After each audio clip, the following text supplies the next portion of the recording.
உறவுகள் உயிருடன் இருக்கும் வரை கதைகளுக்கு முடிவே இல்லை. உறவுகளின் ஓசை சேனலுக்கு வந்திருக்க அனைத்து நண்பர்களுக்கும் வணக்கம். இன்னைக்கு நாம பார்க்க போற கதை அப்பாவின் கடைசி ஆசை. ஒரு சிறிய கிராமத்துல ராமசாமி அப்படின்னு ஒருத்தர் வாழ்ந்து வந்தாரு. அவரு ஒரு பெரிய பணக்காரர்லாம் கிடையாது. ஆனா அவர்கிட்ட நேர்மையும் உழைப்பும் எப்போதுமே உண்டு. அவருடைய உலகமே அவருடைய ஒரே மகன் அருண் தான். அருண் சின்ன வயசுலயே பெரிய புத்திசாலி. என் மகன் பெரிய ஆளா ஆகணும் அப்படின்னு ராமசாமி பெரிய ஒரு லட்சியமா கொண்டிருந்தாரு அவருடைய வாழ்க்கையில. அதற்காக அவரு பகலிரவு பாராம உழைச்சாரு. வெயிலிலும் மழையிலையும் கூலி வேலைக்கு போனாரு. பல நாட்கள் தான் சாப்பிடாமலே மகனுக்கு நல்ல உணவை வாங்கி கொடுத்தாரு. ஒரு நாள் பள்ளியிலிருந்து வந்த அருண், அப்பா, எல்லா நண்பர்களும் புதிய பை வாங்கியிருக்காங்க, எனக்கும் வேணும் அப்படின்னு தயக்கத்தோட கேட்டான். ராமசாமி உடனே தன்னுடைய சட்ட பாக்கெட்ல இருந்து வெறும் 50 ரூபாய் மட்டும் எடுத்தாரு. அந்த பணத்தை அந்த நாள் இரவு சாப்பிடலான்னு வச்சிருந்தாரு. ஆனா அவரு சிரித்தபடியே, நாளைக்கு வாங்கி தரேன்ப்பா அப்படின்னு தன்னுடைய மகன் அருண் கிட்ட சொன்னாரு. அன்னைக்கு இரவு அவர் சாப்பிடல. மறுநாள் அதிகாலையிலேயே கூடுதலா வேலைக்கு போய் சம்பாதிச்ச பணத்துல மகனுக்கு ஒரு புதிய பள்ளி பேக வாங்கி கொடுத்தாரு.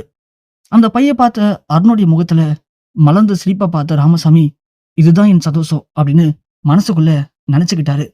ஆண்டுகள் அப்படியே போணுச்சு. அருண் நல்லா படிச்சு நகரத்துல பெரிய நிறுவனத்துல வேலை கிடைச்சது. கிராமம் முழுவதும் ராமசாமிய பாராட்டுனுச்சு.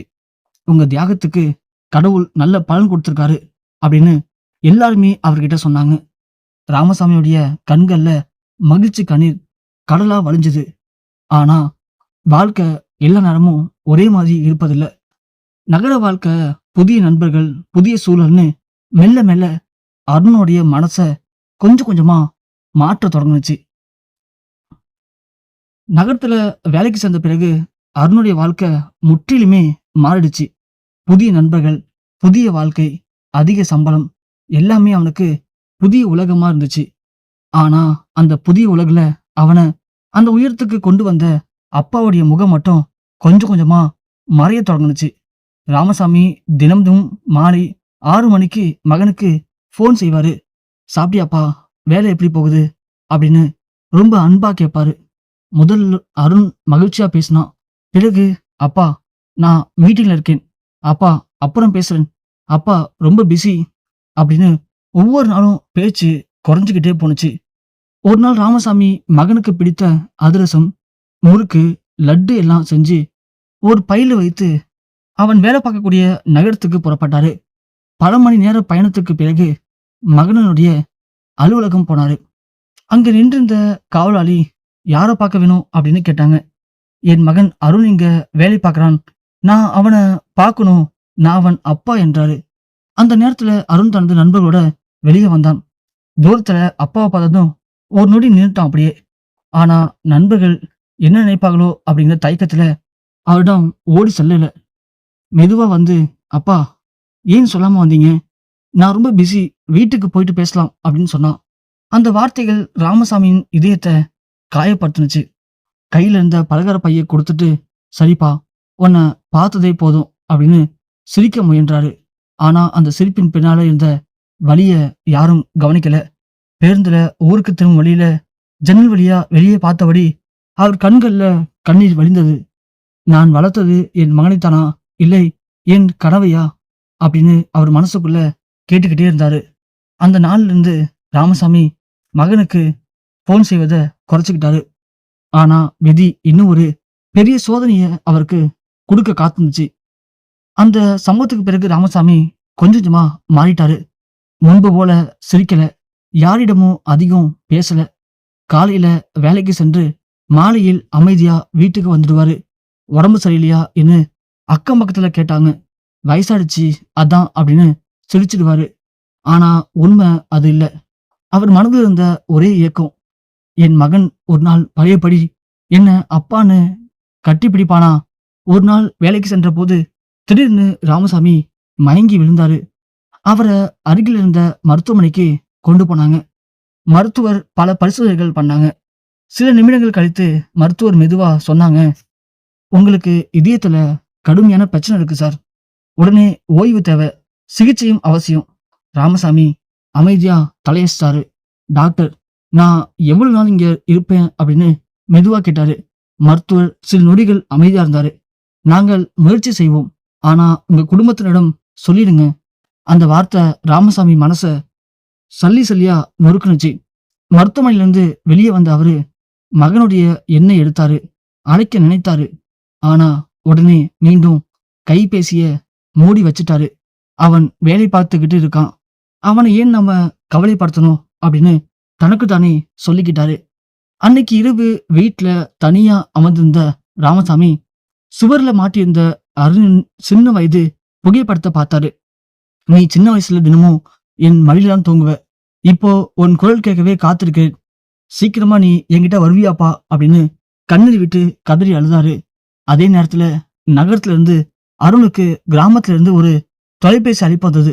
அந்த ஒரு அழைப்பு அவனுடைய வாழ்க்கையவே தலைகீழா மாற்ற போதுன்னு அவனுக்கு தெரியாது. அருண் அந்த தொலைபேசிய அட்டன் பண்ணான். ஹலோ. எதிர்முனையில் அவனது ஊர் நண்பன் முருகன் பேசினான். அருண், நான் முருகன் பேசுறேன். உங்க அப்பாவுக்கு உடம்பு ரொம்ப முடியல. மருத்துவமனைக்கு போயிருந்தாரு. ஆனா உன்கிட்ட சொல்லக்கூடாதுன்னு சொல்லிட்டாரு. அருண் அதிர்ச்சியில உறைஞ்சான். என்னடா சொல்ற? என்கிட்ட ஏன் சொல்லல? அதுதான் உங்க அப்பா என் மகன் வேலை பார்த்துட்டு இருக்கான், அவனை தொந்தரவு பண்ணாதீங்கன்னு சொல்லிட்டாருடா. அந்த வார்த்தைகள் அருணுடைய இதயத்துல அம்பு போல பாஞ்சுது. உடனே அவன் விடுப்பு எடுத்துக்கிட்டு ஊருக்கு புறப்பட்டான். வீட்டு வாசல்ல நின்ன போது கதவு திறந்திருந்தது. உள்ளே போனான். ராமசாமிய பழைய நாற்காலியில அமைதியா அமர்ந்தாரு. முன்பிருந்த அந்த உற்சாகமும் அவன்கிட்ட எதுவுமே இல்லை. உடல் மெலிஞ்சு போய் முகம் தோர்ந்து கண்களில் மட்டும் மகனை பார்த்த மகிழ்ச்சி தெரிந்தது. வந்துட்டியாப்பா அப்படின்னு மெதுவா கேட்டாரு. ஆனா அருணால பேச முடியல. அப்பாவின் கைகளை பிடிச்சான். அந்த கைகள் ஒரு காலத்தில் அவனை தூக்கி சுமந்த கைகள். வெயில்ல கருகி உழைப்பால் கடினமா மாறி இருந்துச்சு. அப்போதுதான் அருணுடைய கண்கள்ல கண்ணீர் பெருக்கெடுத்து ஓடுனுச்சு. அப்பா, என்ன மன்னிச்சிடுங்க. ராமசாமி சிரிச்சாரு. பெத்த அப்பா மகனை மன்னிக்கிறதுக்கு காரணம் தேட மாட்டான்பா. அந்த ஒரு வரி அருணின் மனதுல முற்றிலும் எல்லாத்தையுமே மாத்திடுச்சு. அன்னைக்கு இரவு ராமசாமி மெதுவாக மகனை பார்த்து சொன்னாரு. எனக்கு உன்னிடம் ஒரு கடைசி ஆசை இருக்குப்பா. அந்த வார்த்தையை கேட்டதும் அருண் அதிர்ச்சியுடன் அப்பா முகத்தை பார்த்தான். அந்த கடைசி ஆசை என்னப்பா? அதுதான் அவர்களின் வாழ்க்கைய என்னைக்குமே மாற்றப் போகிறது. அந்த இரவு முழுதும் அருணுக்கு தூக்கமே வரல. அப்பா என்ன ஆசை சொல்ல போறாரோ என்ற எண்ணம் அவன் மனதுல ஓடிக்கிட்டே இருந்துச்சு. மறுநாள் காலையில ராமசாமி வீட்டின் முன் இருந்த பழைய வேப்பமர நிழல்ல அமர்ந்திருந்தாரு. அருண் அருகில போயிட்டு அமைதியா உட்கார்ந்தான். ராமசாமி அவன் கையை பிடிச்சு மெதுவா பேச ஆரம்பிச்சாரு. அருண், நான் இந்த வாழ்க்கையில உன்கிட்ட எதுவுமே கேட்டதில்ல. நீ கேட்டதெல்லாம் என்னால முடிஞ்ச அளவுக்கு வாங்கி கொடுத்துருக்கேன். அருண் அமைதியா தலை குனிஞ்சான். இப்போ நான் உன்கிட்ட ஒரு கடைசி ஆசையை மட்டும் கேட்க போறேன். சொல்லுங்கப்பா, நீங்க என்ன சொன்னாலும் செய்வேன்ப்பா. ராமசாமியின் கண்கள் கலங்கின. நான் இறந்த பிறகு பெரிய செலவு பண்ணாதே. கடன் வாங்கி ஆடம்பர சடங்கு செய்யாதே. அருண் கண்ணீருடன் பார்த்து கொண்டிருந்தான். அதுக்கு பதிலா அந்த பணத்துல ஒரு ஏழை பையனை படிக்க வை. நான் உன்னை படிக்க வச்ச மாதிரி அவனும் வாழ்க்கையில பெரிய ஆளாகட்டும். அதுதான் என் கடைசி ஆசை. அந்த வார்த்தைகளை கேட்ட அருண் கதறி அழுதான். அப்பா, நான் உங்களை உயிரோடு இருக்கும்போது புரிஞ்சுக்கல. இனிமே ஒரு நிமிஷம் கூட உங்களை தனியா விட மாட்டேன். ராமசாமி மகனோட தலையை வருடினாரு. எனக்கு அதுவே போதும்பா. அந்த நிமிடத்துல வீட்டின் வாசல்ல ஒரு கார் வந்து நின்னுச்சு. அதுல 2 மருத்துவர்கள், ஒரு செவிலியர் இறங்கி உள்ளே வந்தாங்க. மருத்துவர் ராமசாமியை பார்த்து அவசரமா சொன்னாரு. உடனே மருத்துவமனைக்கு கிளம்புனதும் தாமதம் ஆபத்தாகிடும். அருணுடைய இதயம் வேகமா துடிக்க ஆரம்பிச்சது. அப்பாவின் உயிரை காப்பாற்ற முடியுமா, அல்லது அந்த கடைசி ஆசை மட்டும்தான் நிறைவேற போகிறதா அப்படின்னு அருண் மனசுக்குள்ள யோசிக்க ஆரம்பிச்சான். அருண் ராமசாமிய உடனடியாக மருத்துவமனைக்கும் அழைத்து சென்றான். மருத்துவர்கள் அவசர சிகிச்சை அளிச்சாங்க. வெளியே நின்றிருந்த அருணுடைய கைகள் நடுங்கி போச்சு. அப்போது அவனுடைய கண்களுக்கு மருத்துவமனையின் சுவரில் ஒரு வாசகம் தென்பட்டுச்சு. பெற்றோர்களை நேசியுங்கள், அவர்கள் இருக்கும் வரை மட்டுமே. அந்த ஒரு வரி அவன் செய்த ஒவ்வொரு தவறையும் நினைவுபடுத்துனுச்சு. அவன் கண்களை மூடிக்கிட்டு கதறி அழுதான். கடவுளே, என் அப்பாவை மட்டும் காப்பாத்துங்க. அவர் இல்லாம நான் வாழ முடியாது. சில மணி நேரங்களுக்கு பிறகு மருத்துவர் வெளியே வந்தாரு. நாங்க எங்களால முடிஞ்சதை செஞ்சோம். இப்போ அவரு உங்களை பார்க்க விரும்புறாரு. அருண் வேகமா உள்ள ஓடினான். படுக்கையில் இருந்த ராமசாமி மிகவும் பலவீனமா இருந்தாரு. ஆனா மகனை பார்த்ததும் சிரிக்க முயற்சி பண்ணாரு. அருண், அப்பா, நான் இங்கதான் இருக்கேன். ஒரு வாக்குறுதி கொடுப்பா. சொல்லுங்கப்பா. நான் உன் அம்மா இல்லாத பிறகு நீதானே என் உலகம். நான் இல்லாத பிறகும் யாரையும் தனிமையில் தவிக்க விடாதே. வயதானவர்களை மதிச்சு நட. முடிந்த அளவுக்கு உதவி செய். அதுதான் நான் உனக்கு விட்டு சொல்லும் உண்மையான சொத்து. அருண் அழுதபடியே அப்பாவின் கையை பிடிச்சான். அப்பா, நீங்க எதையும் போகக்கூடாது. நாம இன்னும் நிறைய நாட்கள் சேர்ந்து வாழணும். ராமசாமி மெதுவா சிரிச்சாரு. ஒவ்வொருத்தருக்கும் ஒரு நாள் வரும்பா. ஆனா நல்ல மனிதனா வாழ்ந்த நினைவு மட்டும் என்னைக்குமே இருக்கும். அவர் அருணின் தலைய தடவினாரு. அந்த நொடியில மருத்துவமனையின் கருவியில் இருந்த இதய துடிப்பு ஒலி மெதுவா குறைய தொடங்குச்சு. அருண் பதட்டத்தோட அப்பா அப்பான்னு கதறினான். மருத்துவர்கள் உள்ளே ஓடி வந்தார்கள். அந்த சில நிமிடங்கள் அருணுடைய வாழ்க்கையவே மாற்றப் போகும் நிமிடங்களா மாறுனுச்சு. மருத்துவர்கள் வேகமா ராமசாமிக்கு சிகிச்சை அளிச்சாங்க. அருண் வெளியே நின்னு கைகளை கூப்பி பிரார்த்தனை செஞ்சான். கடவுளே, என் அப்பாவை மட்டும் காப்பாத்துங்க. நான் செஞ்ச எல்லா தவறுகளுக்கும் மன்னிப்பு கேட்கணும். அவரை சந்தோஷமா வாழ வைக்கணும். சில நிமிடங்கள் கழிச்சு மருத்துவர்கள் வெளியே வந்தாங்க. அவங்களுடைய முகத்தை பார்த்த உடனே அருணுடைய இதயம் துடிச்சது. மருத்துவர்கள் மெதுவா தலையை சாஞ்சாங்க. மன்னிக்கணும், எங்களால காப்பாற்ற முடியல. அந்த ஒரு வார்த்தை அருணுடைய உலகமே இருண்டு போச்சு. அப்பா அப்படின்னு கதறிக்கொண்டு உள்ளே ஓடி போய் பார்த்தான். படுக்கையில அமைதியா கிடந்த ராமசாமியின் முகத்துல ஒரு சிறிய புன்னகை இருந்தது. அவரது கையை பிடித்தபடி அருண் அழுதான். அப்பா, நான் தப்பு பண்ணிட்டேன். உங்க அன்பை புரிஞ்சுக்காம இருந்துட்டேன். என்ன மன்னிச்சிடுங்க அப்பா. அப்போ செவிலியர் ஒருத்தவங்க பக்கத்துல வந்து ஒரு பழைய உரைய அருண்கிட்ட கொடுத்தாங்க. இது உங்க அப்பா உங்களுக்காக எழுதி வச்ச கடிதம். கண்ணீர் வழிய அருண் அந்த கடிதத்தை திறந்தான். அதுல, அன்புள்ள அருணுக்கு, நான் உன்னை ஒரு நாளும் வெறுத்ததில்லை. நீ என்ன மறந்த நாட்களிலும் நான் உன்னை நினைச்சுக்கிட்டு தான் இருந்தேன். ஒரு அப்பாவுக்கு மகன் மீது கோபம் வரலாம், ஆனால் அன்பு மட்டும் ஒருபோதும் குறையாது. நான் இல்லாத பிறகு அழாதே. நான் உன்னிடம் கேட்ட அந்த ஒரு ஆசையை மட்டும் நிறைவேற்று. அதுதான் நான் உயிரோடு இருப்பதற்கு சமம். அன்புடன் உன் அப்பா. அந்த கடிதத்தை நெஞ்சோடு அணைச்சுக்கிட்டு அருண் கதறி அழுதான்.